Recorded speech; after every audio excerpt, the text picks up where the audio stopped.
Elma! Utang na loob, David. Bitiwan mo ako. Ako ang mahal mo. Yun ang tama. Asawa ko pa rin siya. Tama o mali sa kanya ko. Mahal mo ba siya?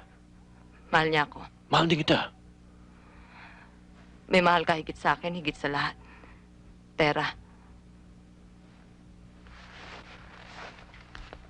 Elma, pag umalis ka ngayon, wala ka nang babalikan.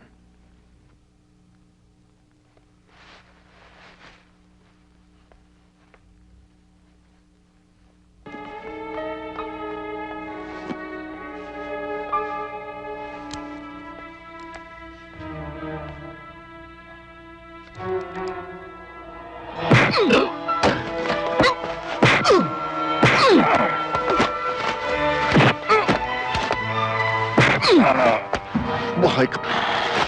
Lang.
Randy, nasan ba tayo?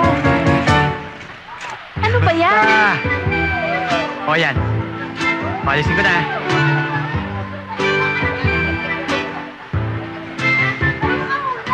Oh, diba? Oh. Oh, diba? Oh. Hey!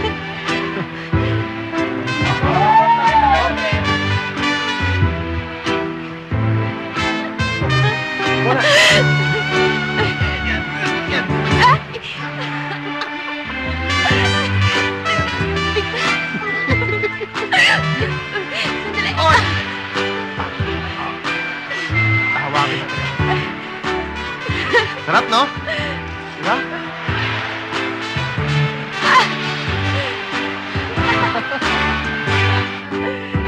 Woo! Woo!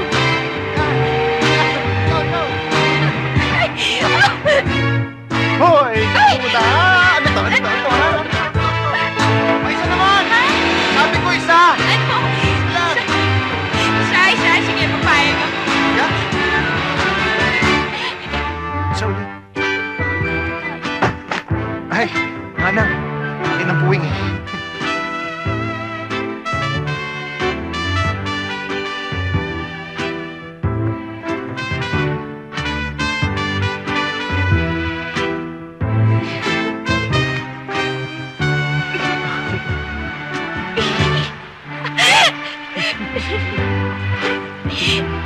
Lamig ng kamay ko.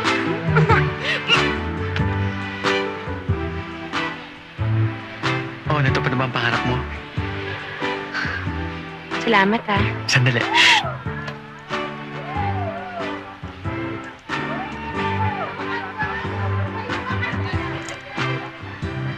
Randy, bakit mo ginagawa sa akin to? Wala lang. Bumabawi na ako sa lahat ng mga abalang ginawa ko sa'yo. Okay lang yun. Malakas ka naman sa akin, eh.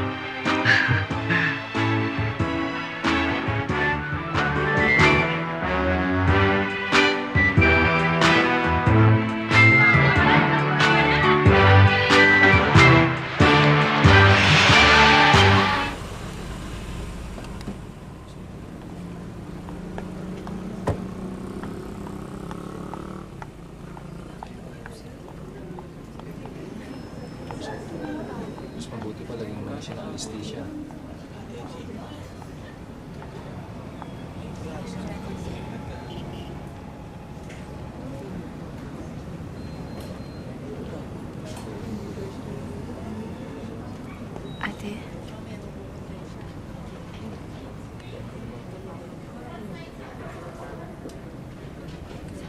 salamat sa pagdalaw mo.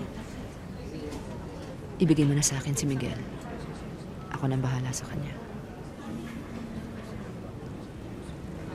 Babayaran ko lahat ng utang niyo sa bahay.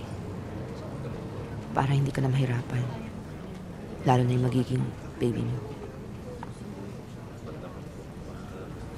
Ate, alam mo, hindi ko pwedeng gawin yung sinasabi mo. Lisa, for once, utak ang gamitin mo. Anong buhay bibigay mo sa anak mo? Umaasa ka ba na bigla na lang giginhawa ang buhay mo? Isang araw dahil sa pabanda-banda ni Mike.